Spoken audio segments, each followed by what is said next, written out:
ఓం శ్రీ మహాగణాధిపతయే నమః. సరస్వత్యై నమః. శ్రీ గురుభ్యో నమః. హరి ఓం. హే గోపాలక, హే కృపాజలనిధే, హే సింధు కన్యాపతే, హే కంసాంతక, హే గజేంద్ర కరుణాపారీణ, హే మాధవా, హే రామానుజ, హే జగత్రయ గురో, హే పుండరీకాక్ష మాం, హే గోపీజననాథ పాలయ పరం జానామి నత్వాం వినా. పరమ పావన విశ్వభావన బాంధవ ప్రకరాననా,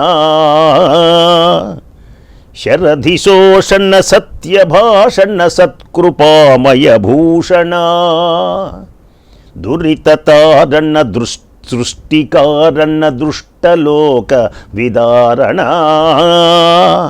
ధరణి పాలన ధర్మశీలన దైత్యమర్దన ఖేళన. శ్రీకృష్ణ భగవానుని దివ్య చరణారవిందములకు శతసహస్రకోటి ప్రణామములు సమర్పిస్తూ, పరమ పావనమై పుణ్యప్రదమై అమోఘమైనటువంటిది భాగవతం.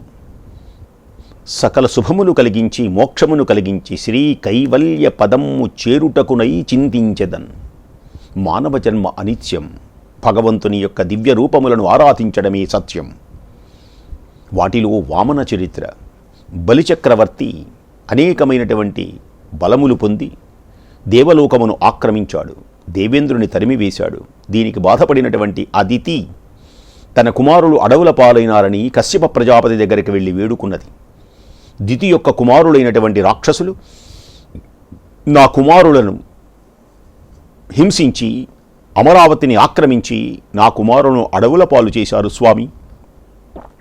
మీరు ఏదో ఒక నిర్ణయం చేసి దితి పిలిపించి, సవతే కదా, ఆమె కూడా మీ భార్యే కదా, మీరు ఒక పరిష్కార మార్గాన్ని తెలియచేయాలి అని అదితి కశ్యప ప్రజాపతిని అడగగానే కశ్యపుడు ఒక్కసారి ఆలోచించి, ఇది విష్ణువు యొక్క మాయ కాబట్టి ఇది మనము ఏమీ చెయ్యలేనటువంటి పరిస్థితి, అయితే అందుకని ఊరుకోవడానికి వీలు లేదు. నారాయణుని సేవించమని, పయోభక్షణం అని పేరు కలిగినటువంటి ఒక వ్రతాన్ని 12 రోజులు చేయమని ఆనతిచ్చాడు కశ్యపుడు. 12 రోజులు చక్కగా ఆచరించింది. 12వ నాడు మహావిష్ణుమూర్తి ప్రత్యక్షమైనాడు. మహావిష్ణుమూర్తిని చూచి అనేక రకాలుగా స్తుతించింది అదితి. అప్పుడు విష్ణుమూర్తి అన్నాడు, అమ్మా, నీ తేజస్సుతో దివ్యమైనటువంటి మనోహరమైనటువంటి నీ గర్భమున నేను జన్మించాలి అనేటువంటి కోరిక నాకు ఉన్నది. నీ గర్భమున నేను పుట్టుతాను. నీ కోడళ్ళు, నీ కొడుకు, నీ మగడు మెచ్చుకుండేటట్టు చేస్తాను. మీ ఆలుమగలు ఆనందించేటువంటి విధంగా చేస్తాను. రాక్షసుల యొక్క బలాన్ని తగ్గిస్తాను. నీ కుమారులైనటువంటి దేవేంద్రాదులకు మరల రాజ్యాన్ని కట్టబెడతాను. నీ ఒడిలో ఆడుకోవాలి అనేటువంటి కోరిక ఉన్నది. నేను నీ గర్భాన జన్మిస్తాను అని మహావిష్ణుమూర్తి పలికాడు. సహనంతో కూడినటువంటి ఉపాయంతో తప్ప బలము చూపెట్టి రాక్షసులను మట్టుపెట్టడానికి వీలు లేదు తల్లి. నీ నియమానికి భక్తికి నేను సంతోషించాను.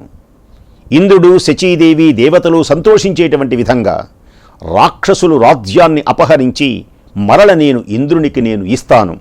నీవు బాధపడవద్దు అని వెళ్ళు, నీ రమణుని సేవించు. నా రూపాన్ని తలుచుకుంటూ నీ భర్తను సేవించు. నేను నీ గర్భంలో ప్రవేశిస్తాను. మక్కువతో కనికరంతో నన్ను కాపాడుకోమ్మా అని మహావిష్ణుమూర్తి అదితితో పలికారు. దేవతలు స్వర్గాన్ని పాలించేటట్లు చేస్తాను ఇంకా అన్నాడు మహానుభావుడు. శచీదేవి సౌభాగ్యములను కాపాడతాను.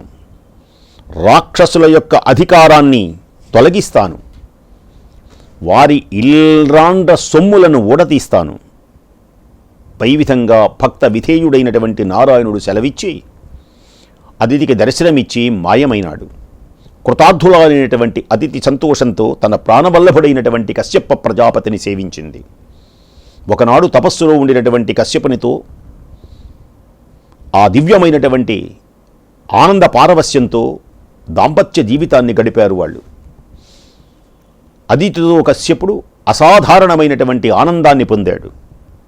కశ్యపుడు చాలా కాలం మహాతపో విశేషంతో సంపాదించినటువంటి ఆ తపస్సుని అదితి యొక్క గర్భమునందు ప్రవేశపెట్టాడు.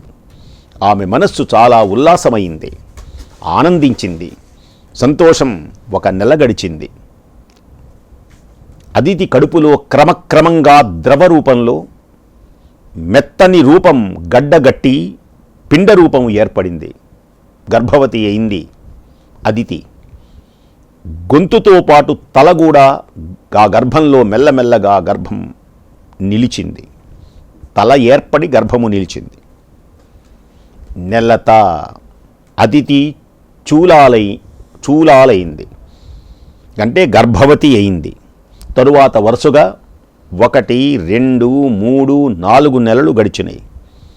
క్రమంగా నెలలు గడుస్తూ ఉన్నాయి. దానితో పాటు రాక్షసుల యొక్క నాశనం కావటానికి వాళ్లకు కూడా నెలలు సమీపిస్తున్నాయి. అదితి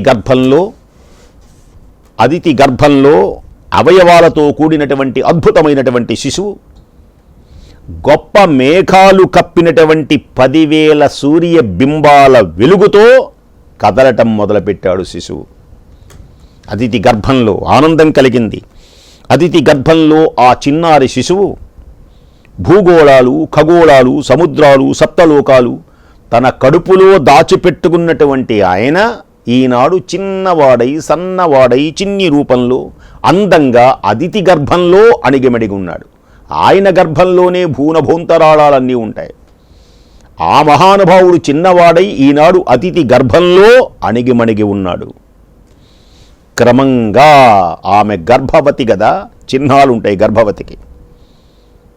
తత్కాంతి తిలకంబు క్రమక్రమంబున ఎలా ఉన్నది అంటే, నిలిపెన్ రెప్పల బృందమున్, నిలిపెన్ రెప్పల బృందిమన్,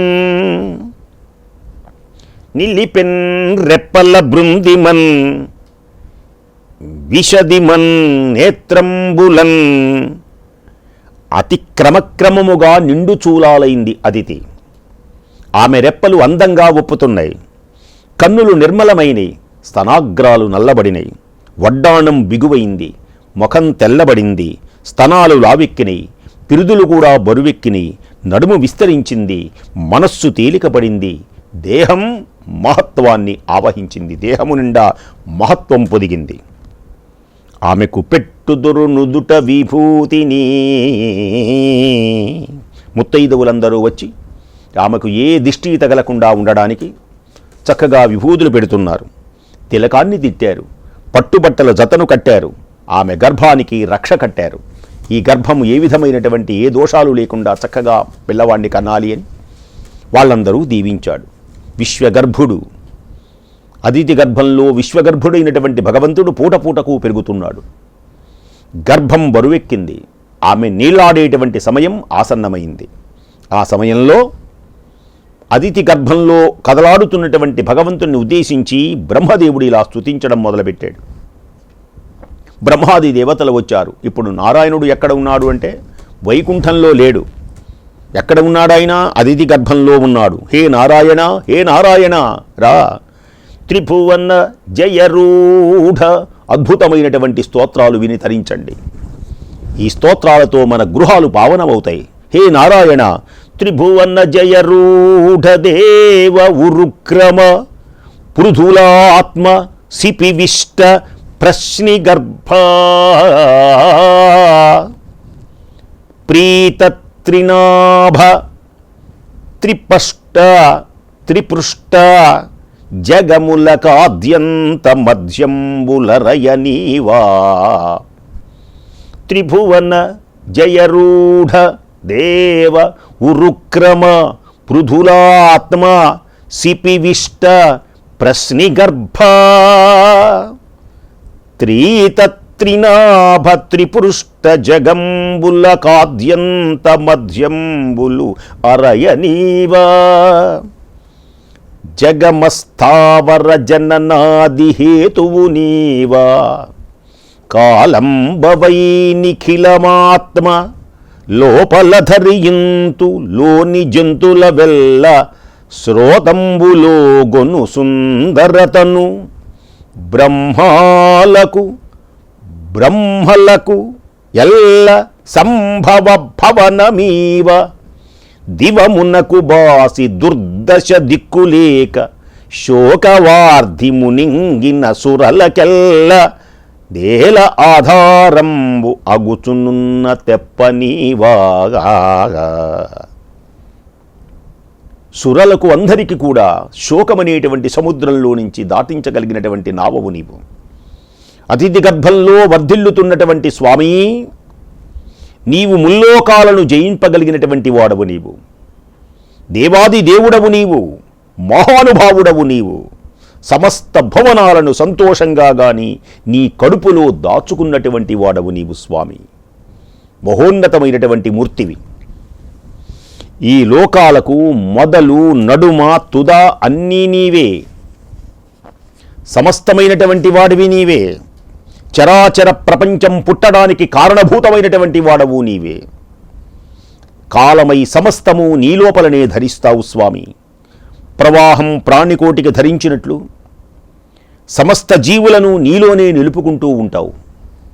సృష్టికర్తలకు సృష్టికర్తవు నీవు. స్వర్గలోకానికి పోగొట్టుకున్నటువంటి దేవతల యొక్క కష్ట సముద్రంలో మునిగి ఉన్నారు వాళ్ళందరూ. స్వర్గలోకాన్ని పోగొట్టుకొని దేవతలందరూ కష్టమనేటువంటి సముద్రంలో మునిగి ఉన్నారు. వారిని కాపాడి గట్టుకు తీర్చేటువంటి నావము నీవే స్వామి. నీవే. మహానుభావ, రా, బయటికి రా, సమయం ఆసన్నమైంది. చాలా కాలం దేవతలు స్వేచ్ఛ కోసం ఆరాటపడుతున్నారు. వారిని సంతోషపరచడానికి, సమకూర్చడానికి తొందరగా అతిథి గర్భము నుండి రావయ్యా. బ్రహ్మాది దేవతలు కీర్తిస్తూ ఉండగా వామనమూర్తి యొక్క దివ్య ఆవిర్భావం అమోఘం పుణ్యం పుణ్యప్రదం. సమస్త పాపములు తొలగే అద్భుతమైనటువంటి పద్యం. మహానుభావుడు అతిథి గర్భములో నుంచి బయటకు వస్తున్నాడు. ఎప్పుడు? కమల సంభముండు వినుతు చేయ అయ్యవసరంబున రవి మధ్యాహ్నంబు చరింప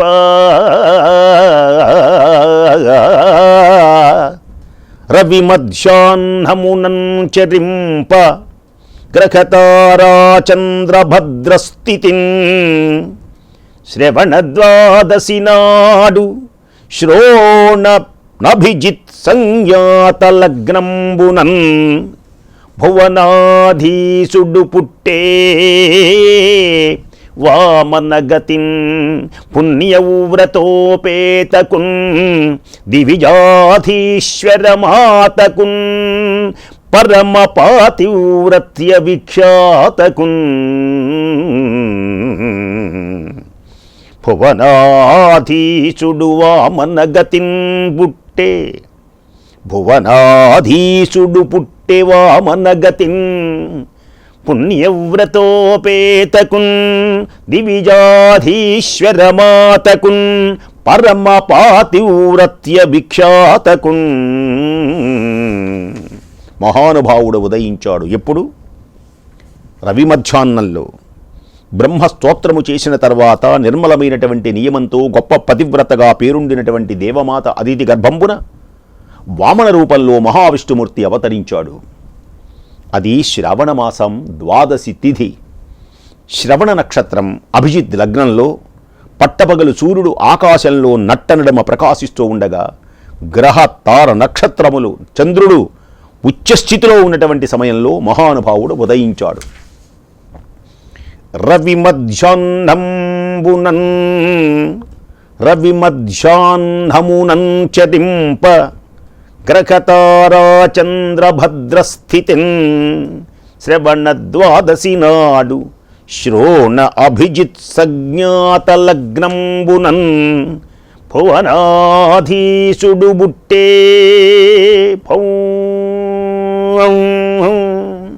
మహానుభావుడు ఉదయించాడు. వామనగతిన్ ఎవరికి పుట్టాడండి? పుణ్యవ్రతోపేతకున్ దివిజాధీశ్వరమాతకున్ పరమ పాతివ్రత్య విఖ్యాతకున్. భగవంతుడు ఉదయించాలి అంటే పతివ్రత ధర్మములో గొప్పతనం ఉండాలి. పతివ్రత ధర్మమును ఆచరిస్తుంది అదితి. పుణ్యమైనటువంటి వ్రతము చేసింది మహాతల్లి కాబట్టి ఆ దేవతల యొక్క మాత అయినటువంటి అదితి. వామనుడు జన్మించినప్పుడు నేనే విష్ణుమూర్తిని తెలియజేయడానికి అతనికి 4 చేతులు, చేతులలో శంఖము, చక్రము, గదా, పద్మము ఉన్నాయి.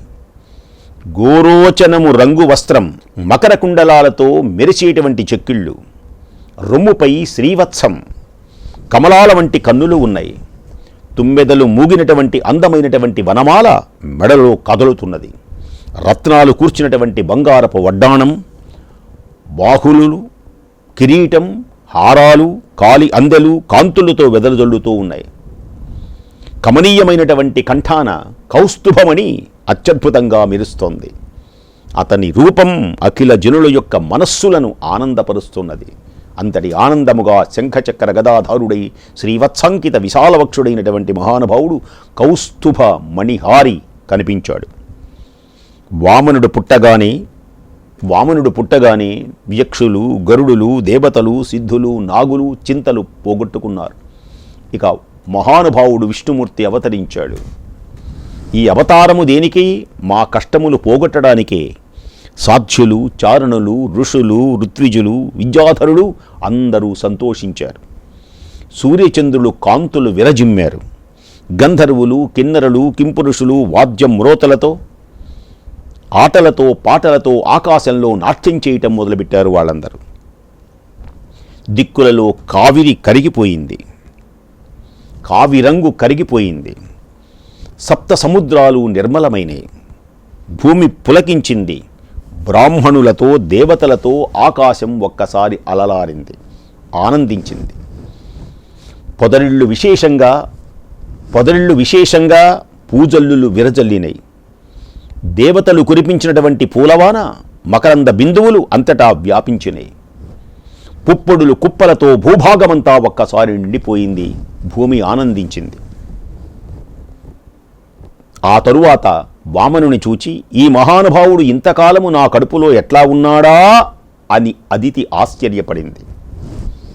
ఆనందంతో కూడినటువంటి జయ జయ శబ్దాలతో కశ్యపుడు స్వామిని ప్రస్తుతించాడు. అటు పిమ్మట వామనుడు ఆయుధాలు, అలంకారాలు వదలి, తన దివ్యమైనటువంటి రూపాన్ని వదలి కపట బ్రహ్మచారి మారు రూపాన్ని ధరించాడు. వెంటనే చిన్నవాడు పొట్టిబాలుడై, వడుగు చేయదగినటువంటి వయస్సు కలవాడై ఆ కొడుకును చూచి అదితి ఆనంద పారవస్యంతో మురిసిపోయింది. దగ్గరకు తీసుకున్నది, ఆనందించింది, పులకితురాలైంది. రాబాబు రా, నిదురించవయ్యా నా చిన్నితనయ, ఈ పూల జంపాల ఉయ్యాలలోగి జో జో నిదురించవయ్యా నా చిన్నితనయ, ఈ పూల జంపాల ఉయ్యాలలోగి జో జో. నీ తండ్రి దేవర్షి, నీ తాత ధాత, ముత్తాత శౌరీ, ముక్తి ప్రదాత, నీవేరా నా పాలి ఆనంద జ్యోతి జో జో.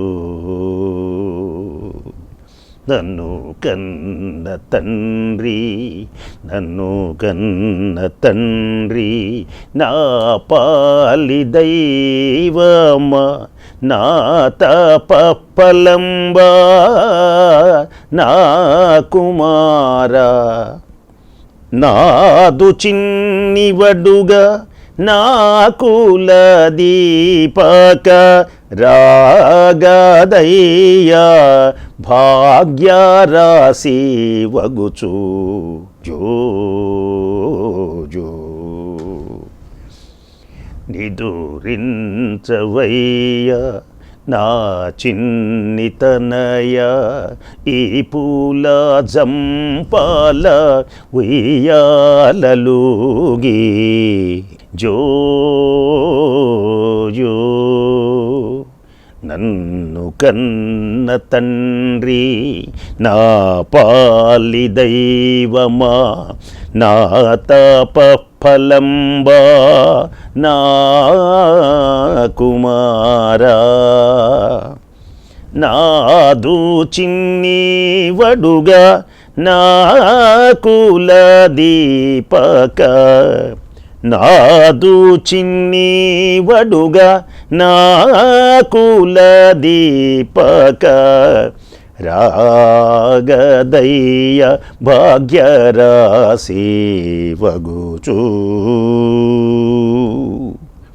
కన్న బిడ్డ అయినటువంటి వామనుని నా కన్న తండ్రి, నా పాలిదేవుడా, నా నోముల పంట, నా ముద్దుల నాన్న, నా చిట్టివడుగా, నా వంశకులాంకర, నా వంశమునకు అలంకారమా, నా పెన్నిధి, మా నాన్న, మా బుజ్జి, మా కన్న, మా చిట్టి, రావయ్యా రా అంటూ అతిథి దగ్గరకు పిలిచింది. ఆమె చనుబాలు అలా జాలువారించింది, అక్కున చేర్చుకున్నది. అతని యొక్క చిన్నారి ముఖాన్ని దువ్వింది. కన్నుల విందుగా ఒక్కసారి తనివి తీరగా చూచింది తన బిడ్డని. ఈ ఇల్లాలికి లక్ష్మీ పార్వతులే సమానమైనటువంటి వారు, ఇతరులు కారు. ఈ మహాతల్లి అదితి, అదితితో సమానమైనటువంటి స్త్రీమూర్తులు ఇక ఎవ్వరూ లేరు ఈ లోకంలో. ఒక్క లక్ష్మీ పార్వతులు తప్ప ఇంకెవ్వరూ లేరు అని పెద్దలందరూ, ముత్తైదువులందరూ ఆ బాలింత అయినటువంటి అదితికి చక్కగా 10వ రోజు పురుడు పోశారు. ఆ పురిటి కార్యక్రమాలన్నీ చక్కగా జరిపించారు. ఆ తరువాత ఆనంద సంతోషాలతో ఆ బిడ్డను లాలిపాటలు పాడి మురిసిపోయి పులకరించింది అతిథి. అద్భుతమైనటువంటి వామన యొక్క చరిత్ర భాగవతంలో అత్యంత పుణ్యప్రదమై మీకు కూడా సత్సంతాన ప్రాప్తితో ఆయురారోగ్య ఐశ్వర్యవంతులై ప్రకాశించాలని కోరుకుతూ మరల రేపు ఇదే సమయమునకు ఈ వామన చరిత్ర తరువాతి కథను మీకు తెలియచేస్తాను. స్వస్తి.